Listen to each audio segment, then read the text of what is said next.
the north of India, we fly on to the hidden valleys beyond the snowy ranges. Valleys next door to nowhere.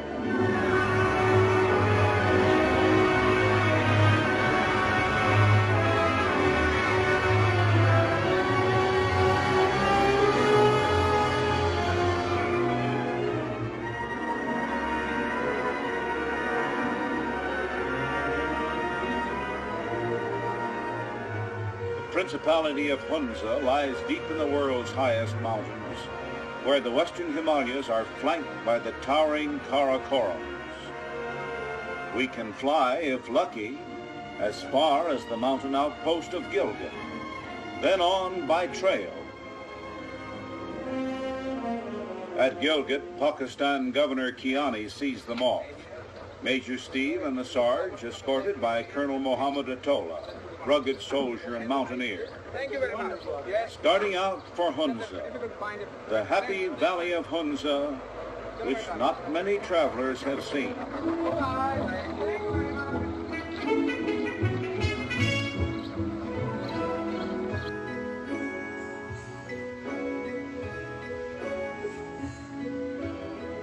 The golden wheat has ripened early this year in Gilgit, the harvest in full swing.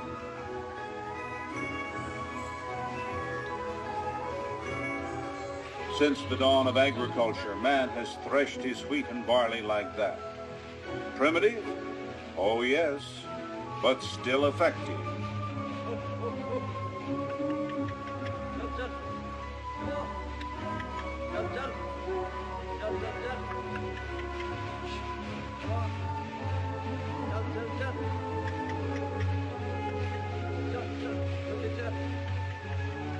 They can make the first part of the journey in that mechanical marvel of the 20th century, the Jeep.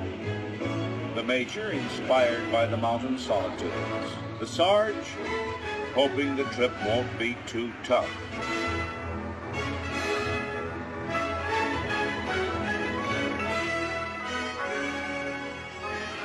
The road is rough, so explains Colonel Atola, but Allah is merciful, so why worry? Mustafa, our Hunza driver, knows every turn of the road, every inch of the way, every loose rock. Why, he could drive this mountain trail with his eyes closed. But don't you dare close your eyes, Mustafa.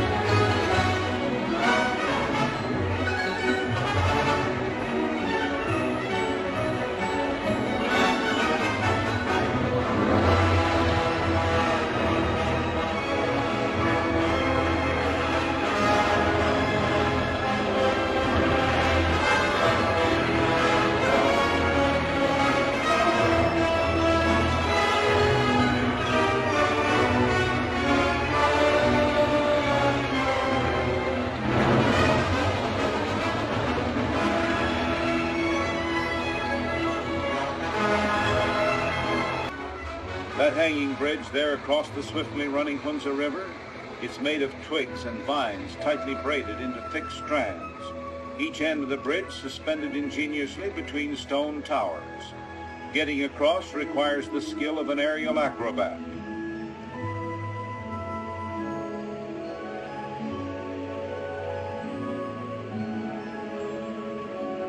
This is an ancient caravan route along which the mountain peoples have carried on primitive trade for centuries, traversing the Karakorams and western Himalayas into Central Asia, cities like Yarkand, Khotan, Bukhara, Samarkand.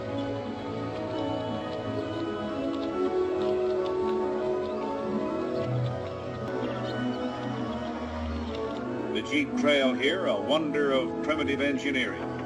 In places, mere narrow ledges perched above yawning chasms, often held up only by slabs of stone and heavy boulders. No mortar, just gravity holding up the road, that is, until rains and landslides take out a mile or two. And then travelers sometimes are trapped for weeks.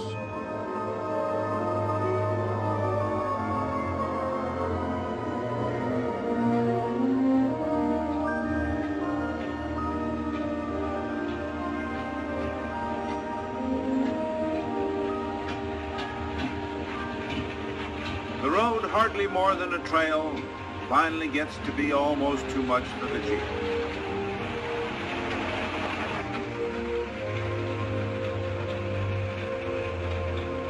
Here they stop in awe.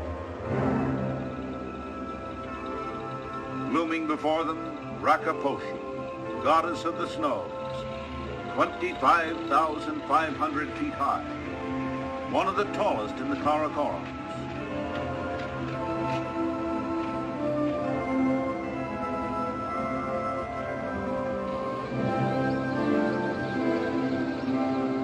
The village of Secunderabad and the end of the Jeep Trail. From here on, it's either afoot or in the saddle.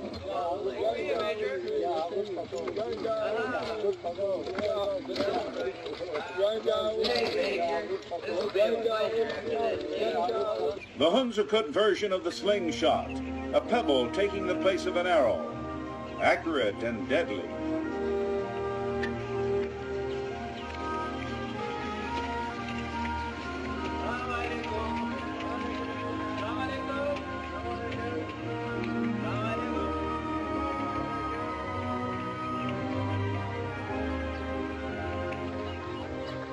Supplies and equipment, even the latest, well, not quite the latest, plumbing facilities. Everything but the shower.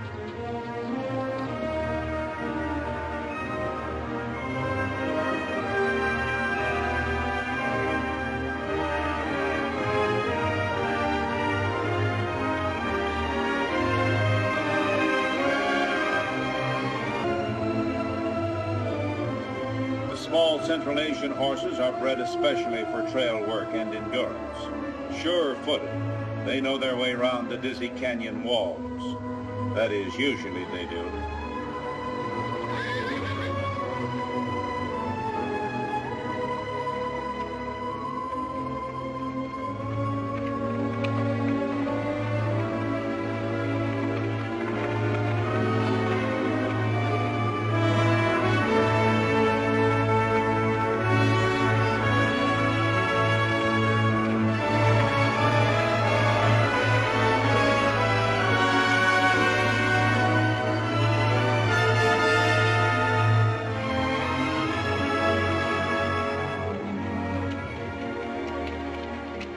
Long day, the sun beating down, and the Sarge is tired.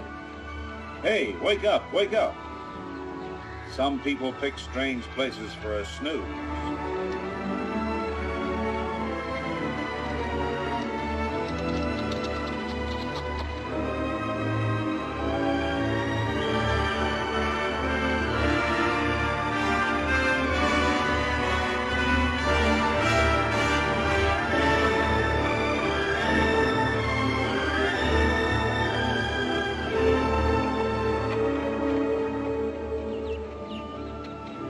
Signs of habitation, an aqueduct overhead, precious water channeled into the few villages along the trail.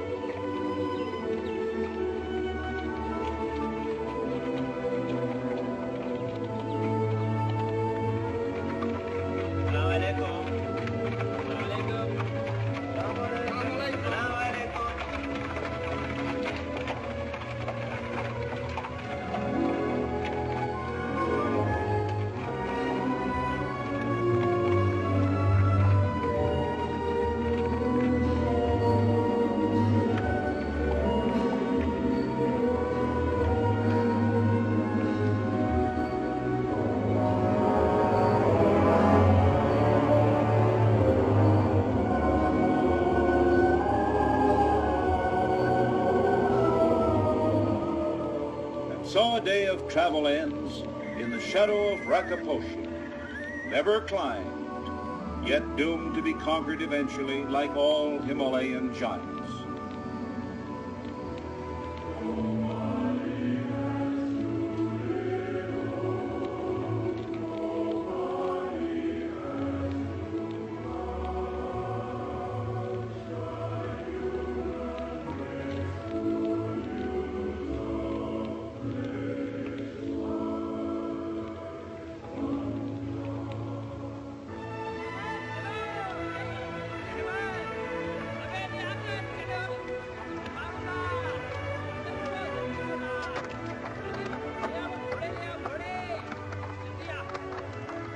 So the long days of travel continue in order to reach Baltic, capital of Hunza.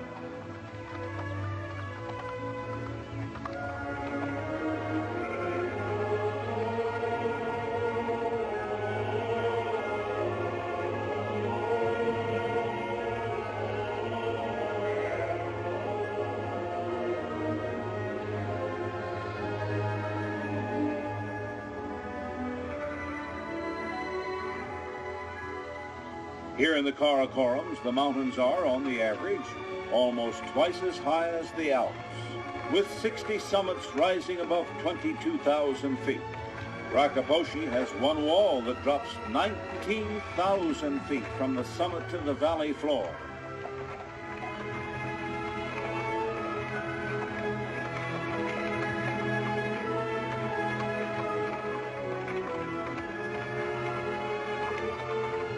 On shelf-like terraces, the green fields of Hunza. There at the far end of the valley, Baltic, the Hunza capital, still another day away. Hunza, a legended, exciting land in a remote part of a great new nation of Asia, in Pakistan. Ah, this could be it, a land of escape, far from the hustle and bustle of the modern world, if you're in search for paradise.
Too steep for riding, but leave it to the Sarge to find a way.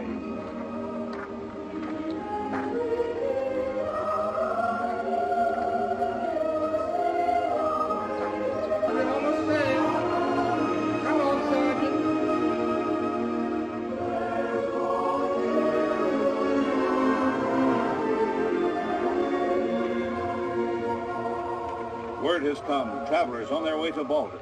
So here to welcome them, Prince Muhammad Ayush Khan, brother of the Mir, the ruler of this mountain kingdom. Those are the Mir's children. Crown Prince Chazanfar, offering the customary silver platter laden with fruit. In physical type, they are like Southern Europeans. The people of Hunza claim to be descendants of Greek soldiers, of Alexander the Great. Welcome to Hunza. Welcome to Hunza. What a beautiful trip we had. Thank you. His Highness is expecting. Good. Yes.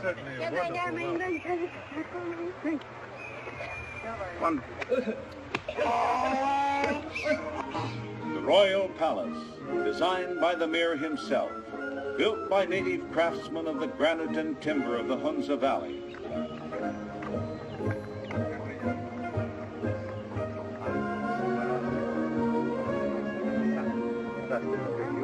According to tradition, the Mir greets his visitors at the threshold of his home. Your Highness, may I introduce Colonel Ataullah and 2 American airmen. Glad to meet you, Your Highness. Thank you very much. How do you do, Your Highness? How are you? Welcome to Hunza, please. Thank you. Legend is that the Mirs of Hunza are descended from Alexander the Great himself.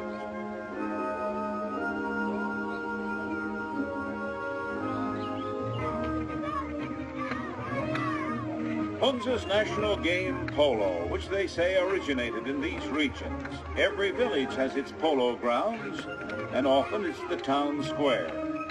Here in the backyard behind the Mir stable, the children start early to learn the intricacies of polo.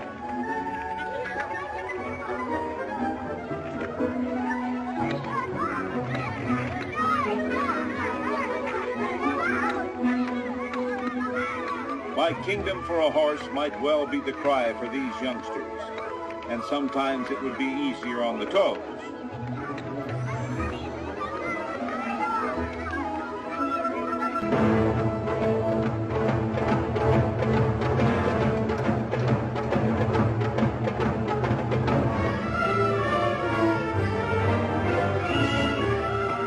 Now for a game between 2 rival teams, choosing up sides with the traditional ritual.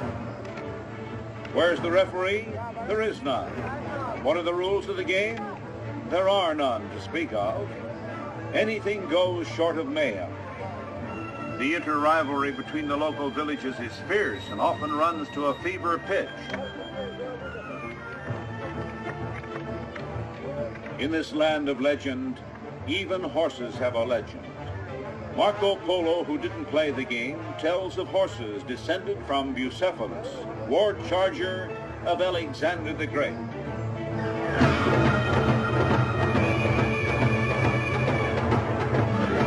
The Mir riding at full tilt.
Catch the ball in flight, and you can carry it or pass it to a teammate to carry across the goal line.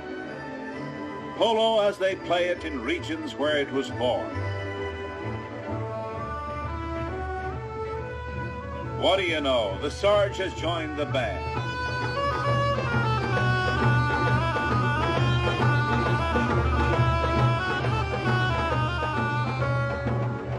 Meanwhile, back in the Mir stable,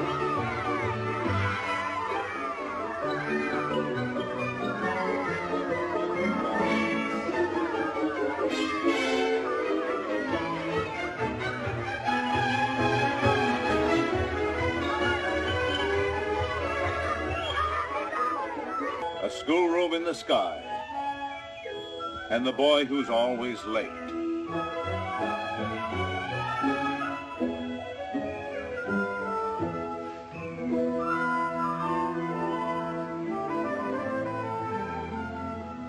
The school, sponsored by the Aga Khan, spiritual leader of the Ismaili sect of Islam, to which the Hunza people belong. 4 languages taught: English, Urdu, common in parts of India, Persian, and Arabic. Burushaski, their own Hunza language, is a mystery tongue and has no writing. 4 versions of 5 words: horse, dog, water, sky, bread. Silar अंग्रेजी उलो water, Urdu उलो पानी, फारसी उलो अरबी उलो mind, शाबाश. अंग्रेजी उलो आसमान है sky, उर्दू उलो आसमान, फारसी उलो आसमान, अरबी उलो समाइन, शाबाश. अंग्रेजी उलो शपीकर bread, उर्दू उलो रोटी, फारसी उलो naan, عربي له خبز شاباش. إسحاق Horse, घोड़ा, ass, फरस. شاباش. ممتاز. School days at Hunza Hieroglyphic High under headmaster Sultan Ali. Of work they have their share, like children everywhere. When they're not learning ABCs or arithmetic in Hunzais, they're playing games or climbing trees. They're stubbing toes and skinning knees, or getting stung by bumblebees in Hunza, Hunza. And how could any mountain paradise be complete without a place to go fishing?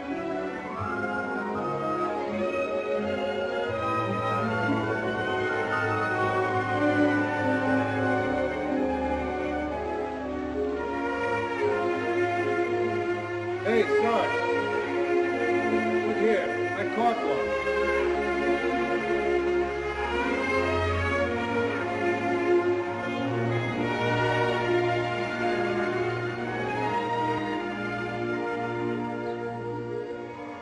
Afternoon tea for the royal family in a setting reminiscent of a Renoir painting.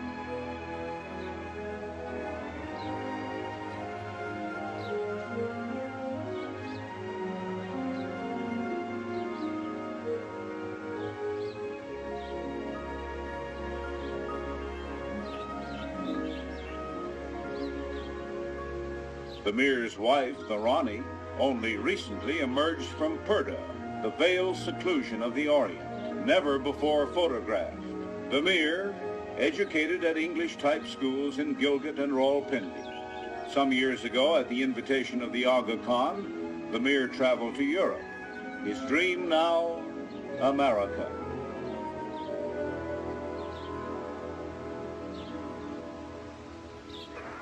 The Hunza cuts are healthy, some live 100 years. They don't need pills to cure their ills in Hunza, Hunza.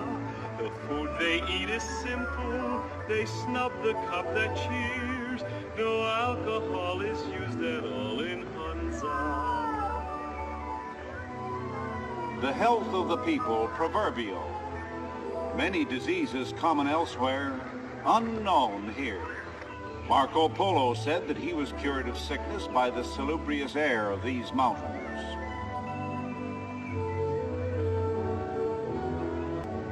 The Hunzakuts produce nearly everything they need. The valley self-sustaining.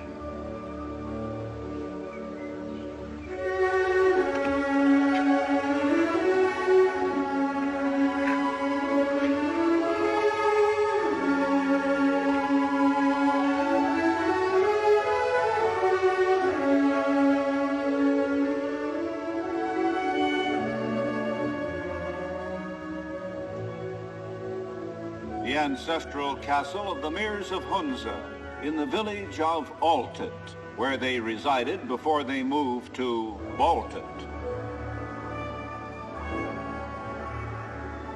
Just over those mountains, Russian Central Asia and Red China, Hunza guarded by its mountain ramparts, a Himalayan version of classical Arcadia. Total population, around 25,000. In this Himalayan lost world, paradise without poverty. Nobody has too little, nobody has too much. There's no one passing laws and acts, no cops, no jails, no income tax. They live and love and just relax in Hunza.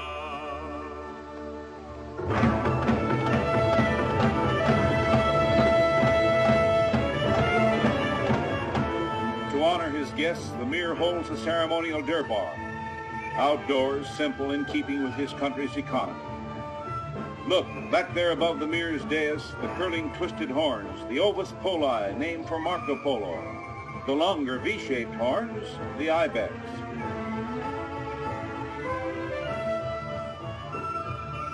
Here the Mir meets every morning with the town elders and head men of nearby villages.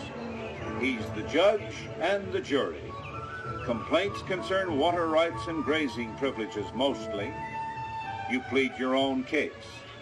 No lawyers. Utopia.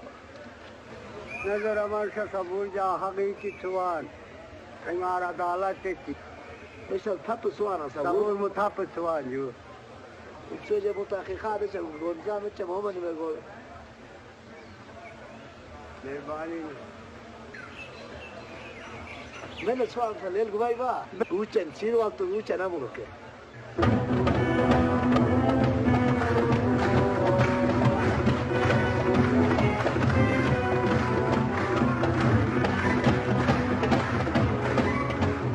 These Hunza Kutnachinskis, some of them, are the chief men of the villages. A sword dance that recalls the time when the people here were wild raiders and looters. Like a page out of half-forgotten Hunza history.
As they depart, our seekers for a land of escape say, yes, indeed, this could be it. Someday we may return.